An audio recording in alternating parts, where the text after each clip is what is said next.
narrative. It started with a question, one that I'd asked 100 times before. The kind of mundane inquiry couples toss at each other without a second thought. We had just sat down to eat, plates of grilled chicken and roasted vegetables between us, and I casually asked, "Did you remember to pay the credit card bill?" For a moment, her fork hovered in midair. She didn't answer right away, which I found odd. Normally, she'd just say yes or no, or even toss the question back with a quick, "Did you?" But this time there was something different in the pause. Her hand slowly lowered the fork to her plate, her eyes fixing on me in a way that made the hair on the back of my neck prickle. "Why do you always do this?" she said, her voice sharp and louder than I expected. "Do what?" I asked, genuinely confused. "This!" She gestured wildly at the table as if it were self-evident. "Act like you're my supervisor. Like I need to check in with you about every little thing. I'm not your puppet." Her words were a slap across my face, but I kept my expression neutral. Inside, though, a floodgate of emotions opened. Not because of what she said exactly, but because of how she said it. Her tone carried something deeper, something that had been simmering under the surface for a while. I just hadn't noticed, or hadn't wanted to. "I wasn't checking on you," I said calmly, leaning back in my chair. "I was asking about a bill." Her face flushed as she shook her head. "It's not about the bill. It's about how you make me feel like I can't handle things on my own. Like you're always there to remind me, to fix things before I even get a chance. Do you have any idea how suffocating that is?" Suffocating. That word stung more than I'd care to admit. It wasn't the first time I'd heard something along those lines, but I'd always brushed it off. This time, though, she wasn't just annoyed. She was livid. I took a deep breath, trying to keep the atmosphere from escalating further. "I wasn't trying to undermine you. I was just trying to make sure we didn't miss something important." She laughed bitterly. "And that's the problem. You think it's your job to make sure everything runs smoothly. You swoop in, take control, and leave me feeling like I'm some passenger in my own life." The room fell into a tense silence after that. I wasn't sure what to say, so I said nothing, which in hindsight might have made things worse. She picked at her food, barely eating, while I sat there replaying her words in my mind. Each time they felt heavier, sharper. Eventually, she stood up, grabbed her plate, and headed to the sink. "I'm done," she muttered, her back turned to me. "With the conversation or dinner?" I asked, my voice quieter now, though the sarcasm was unmissable. She didn't respond. Instead, she rinsed her plate and disappeared into the bedroom without another word. I sat there for a while, staring at the half-empty plates, wondering how we got to this point. Was she right? Had I been controlling? Or was this just an overreaction to an innocent question? The thought lingered as I cleaned up the table alone, the echo of her words following me around the kitchen like an uninvited guest. "I'm not your puppet." The phrase stuck with me, gnawed at me. She wasn't wrong to want independence. That much was clear. But the way she framed it, as if I had robbed her of some fundamental freedom, felt like an accusation I wasn't sure how to process. By the time I went to bed, the tension in the house was so thick it felt like I had to push through it just to get under the covers. She was already asleep, or pretending to be, turned away from me, her breathing steady. I stared at the ceiling, not even bothering to close my eyes, trying to piece together what this meant for us. For me, because whether she knew it or not, her words had hit a nerve. Deep down, I couldn't shake the feeling that maybe, just maybe, she had a point. The next morning, the house was eerily quiet.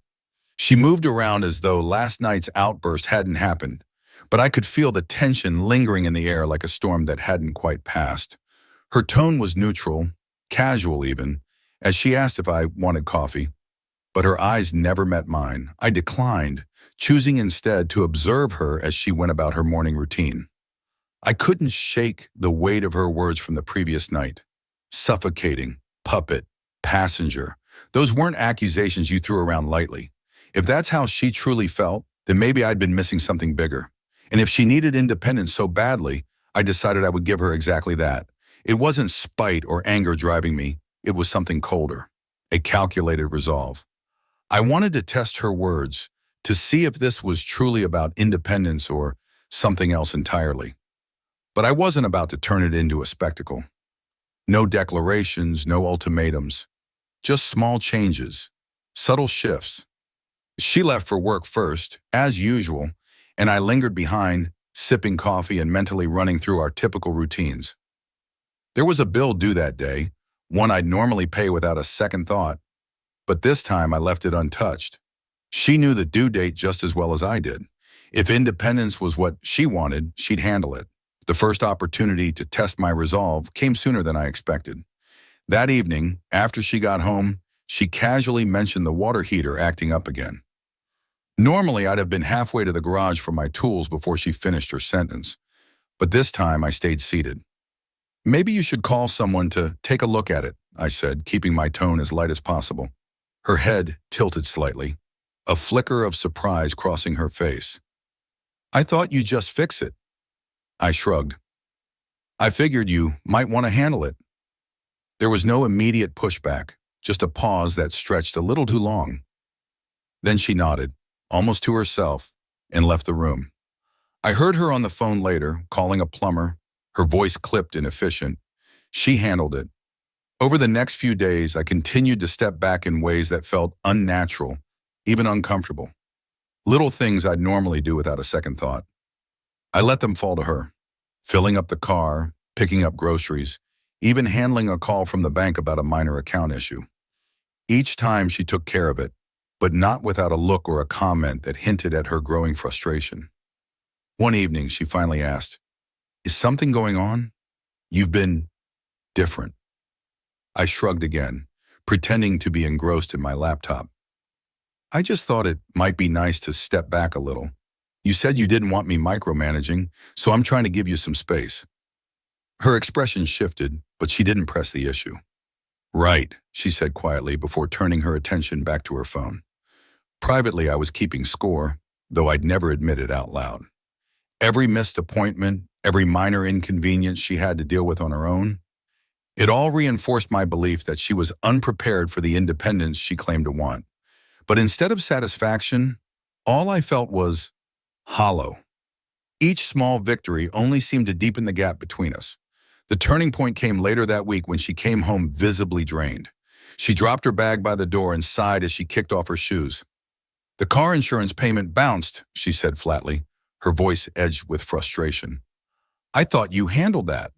"Nope," I said, not even looking up. "The account details are in the folder. You can pay it."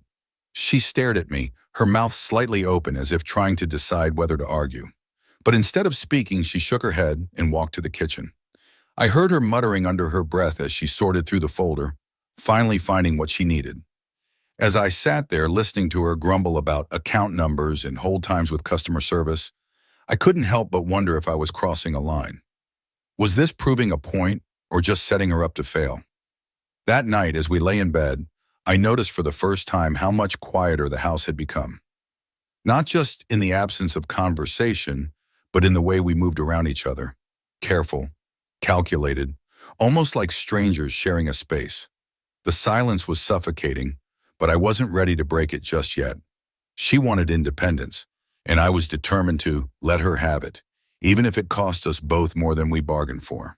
The following morning, the air between us was colder than ever. She moved around the house with precision, her actions clipped and deliberate. I could tell she was determined not to let the tension get to her, or at least not to let it show. As for me, I stuck to my silent resolve. I wasn't going to backpedal, not now. She wanted to take control of things, so I would let her. It didn't take long for the first cracks in the new routine to appear. The trash was piling up in the kitchen, something I'd normally handle before she even noticed. This time I left it alone. She noticed. I saw her glance at it as she grabbed her coffee cup, her lips tightening into a thin line. But instead of saying anything, she walked out the door, leaving it untouched. Later that day, she texted me, "Did you pay the internet bill? It's due today." I stared at the message for a moment before replying, "Nope, folder's in the kitchen. You've got it." Her response was brief and curt, "Fine." By the time she came home that evening, I could see the strain starting to show. She tossed her bag under the couch and immediately opened her laptop, diving into a list of overdue tasks. I stayed out of her way, watching from the sidelines as she tried to juggle everything I'd typically manage without her even noticing. It was strange to see her like this, frustrated, tired, and visibly struggling. A part of me felt vindicated, but another part felt uneasy. Was this what I wanted? To see her flounder? The first major test came when she realized the pantry was nearly empty. Normally, I'd have stocked up on groceries over the weekend. This time, I didn't even mention it. As she rummaged through the cabinets, I could hear the irritation in her movements, the slam of a cupboard door, the clatter of a cereal box being shoved aside. "We're out of milk," she said finally, her voice strained. "Yeah, I noticed," I replied, keeping my tone neutral. "Figured you'd want to handle the shopping this week." Her eyes narrowed, but she didn't argue. Instead, she grabbed her keys and muttered something under her breath before heading out the door. When she returned an hour later, her arms full of grocery bags, she didn't say a word to me. The silence spoke volumes. The days stretched on like this, each one adding another layer of tension to the house. She was handling things, yes, but not without visible cracks. The car needed gas, the laundry sat in the hamper longer than usual, and the bills were piling up on the counter. She wasn't used to managing it all, and it showed, but she didn't ask for help, not once. One evening, I found her sitting at the dining table, her laptop open and a stack of papers spread out in front of her. She was squinting at an online form, her fingers hovering over the keyboard as she muttered to herself. It was a bill payment, something she'd normally never have to worry about. "Need help?" I asked, my voice calm but deliberately detached.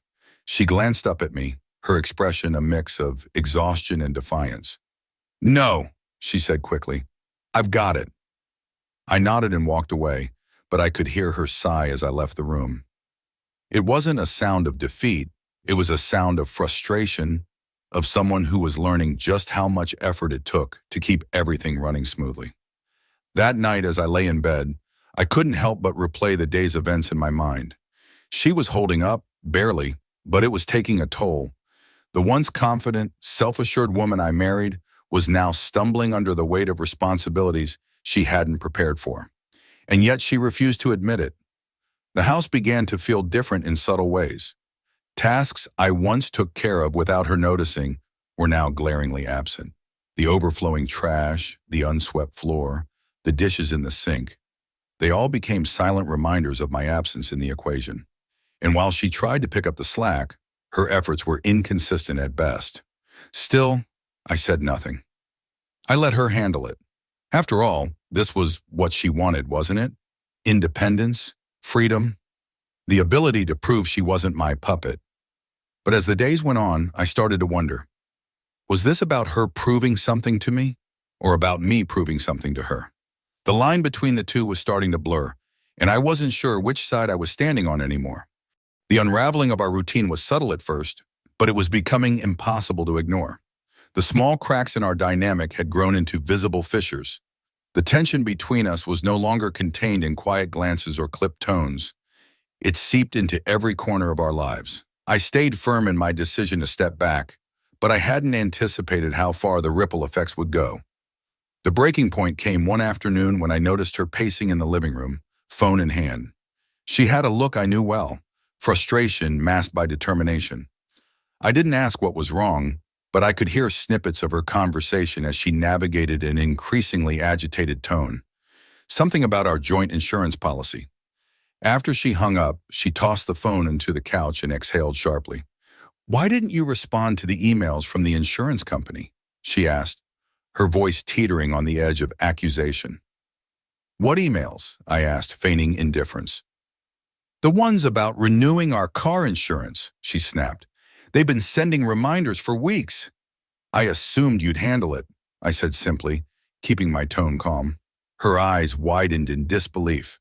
"You always handle this stuff. Now they're saying the policy expired and I have to figure out how to reinstate it. They're charging extra fees because we missed the deadline." I shrugged. "You have their number. It shouldn't be too hard to fix."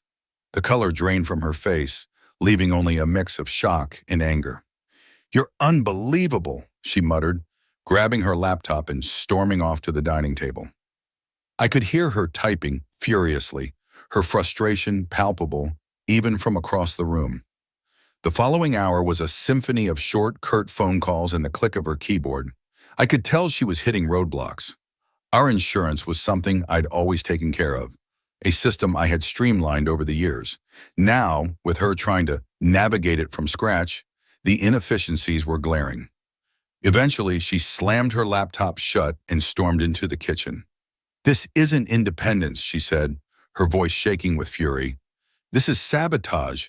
You're setting me up to fail." "I'm not setting you up for anything," I replied. "I'm giving you the freedom you wanted." Her laughter was bitter. "Freedom? This feels more like punishment." I stood up, leaning against the doorway to meet her glare. "You wanted control, and I stepped back. You can't have it both ways." Her jaw tightened, and she looked away, her shoulders tense. "You don't get it," she said finally. "You're just sitting there, letting me clean up the mess you left behind." "It's not my mess," I said calmly. "It's ours. I'm just not the one fixing it anymore." The conversation ended there, but the silence that followed was deafening. She eventually returned to her laptop, determined to solve the issue on her own. I could see her resolve, but I could also see how exhausted she was. That evening, she barely spoke to me. The weight of the situation was etched into her face, and I couldn't help but feel a twinge of guilt. Watching her struggle wasn't satisfying. It was uncomfortable, but I told myself it was necessary. This was about balance, about proving a point. Or at least that's what I kept telling myself. By the end of the night, the insurance issue was resolved, but at a cost. She looked drained, her usual confidence shaken. As she went to bed without saying a word, I sat in the quiet of the living room, replaying the events of the day. For the first time, I wondered if I had taken things too far.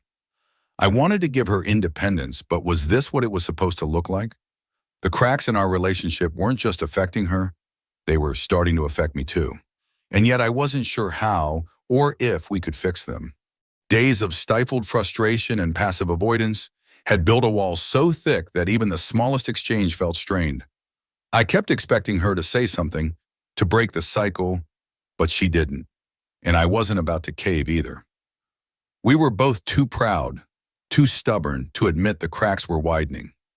That was until one evening when everything came crashing down. It started innocently enough. She came home late, her shoulders slumped in a way that told me she'd had a rough day at work. I glanced up from the couch where I'd been sitting with my laptop and noticed she was carrying takeout bags, an unusual move for her.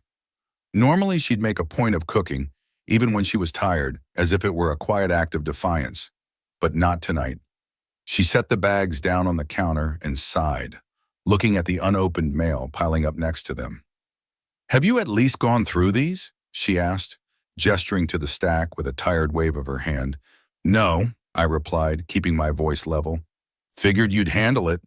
Her head snapped up, and for the first time in days, her eyes met mine directly. "Seriously?" she said, her tone sharp. "How long are you going to keep this up?" I put my laptop aside and leaned back on the couch, meeting her glare with a calm that I didn't entirely feel. "Keep what up?" I asked, though we both knew exactly what she meant. "This," she said, her voice rising. "This thing you're doing, acting like you're some passive observer while everything falls apart around us." "I'm not acting," I said simply. "I'm giving you the space you asked for." Her laugh was bitter, almost hollow. "Space? That's what you're calling it? No, this isn't space. This is you abandoning everything because I dared to say I didn't want to feel like a puppet." "Abandoning?" I repeated, my tone hardening. "You said you wanted independence. That's all I've done, given you what you wanted." She stepped closer, her hands balled into fists at her sides. "You're not giving me independence. You're punishing me. You're sitting back and watching me drown while you pat yourself on the back for being so fair." Her words hit harder than I cared to admit, but I didn't flinch. "I'm not punishing you," I said, my voice steady. "I'm showing you what it looks like when I step back. You said you felt suffocated. Fine. Now you're in control, but control comes with responsibility." Her eyes flashed with anger, and for a moment it looked like she might say something cutting. but instead she turned away, gripping the edge of the counter as though steadying herself. When she spoke again, her voice was quieter, but no less intense. You don't understand, do you? You've spent so much time being the one in control that you don't see what it feels like to have everything dumped on you at once. That's what I've been dealing with for years, I shot back. You think it's easy carrying the weight of everything, making sure the bills are paid, the house is running, and your life is as smooth as possible? You never even noticed how much I did because you didn't have to. She spun around, her face red with frustration. You think I didn't notice? Of course I noticed, but I didn't ask for you to take on everything. You chose to do that, and then you resented me for it. I didn't resent you, I said, though the words felt hollow even as I spoke them. I didn't know how to say no. And now when I try to step back, this is what happens. She stared at me, her expression a mix of anger and something else I couldn't quite place. This isn't stepping back, she said finally. This is tearing everything down to prove a point. The room fell into an uneasy silence. For the first time in weeks, I could feel the weight of what we were doing to each other. This wasn't just about bills or chores. It was about the very foundation of our relationship. And that foundation was starting to crack. She shook her head and walked away, leaving the takeout on the counter. I stayed in the living room, staring at the spot where she'd stood, her words echoing in my mind, tearing everything down to prove a point. Was that what I was doing? Or was I just trying to make her see things from my perspective? Either way, it didn't feel like balance anymore. It felt like destruction, and I wasn't sure how much more either of us could take. She left the room that night without another word, the sound of her retreating footsteps echoing in the silence. I didn't follow her. Instead, I stayed in the living room, staring blankly at the table where the unopened takeout bag sat like a monument to our unresolved tension. The house felt heavy, weighed down by everything we had said and everything we hadn't. I don't know how long I sat there, replaying the confrontation over and over in my mind. Her words haunted me. This isn't stepping back. This is tearing everything down to prove a point. Was she right? Had I taken things too far in trying to teach her a lesson? Or was this just the inevitable fallout of years spent on autopilot, letting resentment quietly fester? The next morning, the house was eerily quiet. She had already left by the time I woke up, and the absence of her usual morning routine hit me harder than I expected. The kitchen, once bustling with shared rituals like brewing coffee and trading quick morning conversations, now felt sterile. As I poured myself a cup of black coffee, I noticed something unusual on the kitchen table. A stack of papers, bills, account statements, and even a notebook with handwritten notes in her familiar scrawl. At the top of the pile was a sticky note. Can we go through these together tonight? I stared at the note for a long time, the simple question unraveling something inside me. It wasn't an apology, but it wasn't defiance either. It was a gesture, a small, tentative step toward reconciliation. And for the first time in weeks, I felt the tiniest crack in my resolve. When she came home that evening, she looked tired but determined. There was no tension in her shoulders, no sharpness in her tone. She walked into the kitchen, saw me sitting at the table with the pile of papers, and paused. For a moment, we just looked at each other, neither of us sure what to say. Finally, she sat down across from me, her expression guarded but hopeful. Thank you for sitting down with me, she said, her voice soft but steady. I nodded. I think we need this. We started sorting through the mess together, dividing tasks and clarifying what needed to be done. At first, the conversation was purely logistical, numbers, due dates, and account details. But as the evening went on, the conversation shifted. I didn't realize how much you were handling, she admitted, her tone almost apologetic as she flipped through a particularly complicated bill. I thought I understood, but I didn't. I hesitated before responding. I didn't realize how much pressure I was putting on you either, I said finally. I thought I was helping, but maybe I wasn't. She looked up at me then, her expression softening. I never wanted you to feel like you had to do everything, she said. I just wanted to feel like I had a say in how things were done.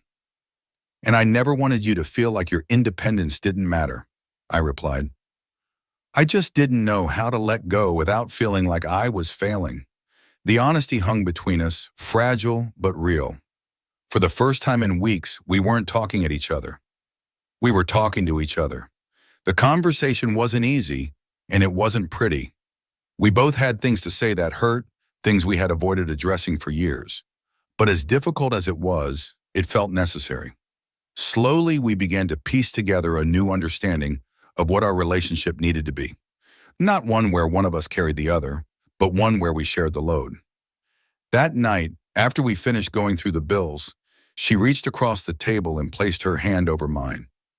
It wasn't an apology, but it was something better, a sign that we were finally on the same page. "I don't want to keep fighting like this," she said quietly. "Neither do I said, "but we need to figure out how to move forward, together." She nodded, and for the first time in what felt like forever, I saw a glimmer of the partnership we used to have. It wasn't a perfect resolution, far from it. We still had a long way to go, but for the first time it felt like we were both willing to try. That night as we went to bed, the silence in the house felt different. It wasn't the suffocating, bitter silence of the past few weeks. It was the kind of silence that comes when two people are finally ready to listen.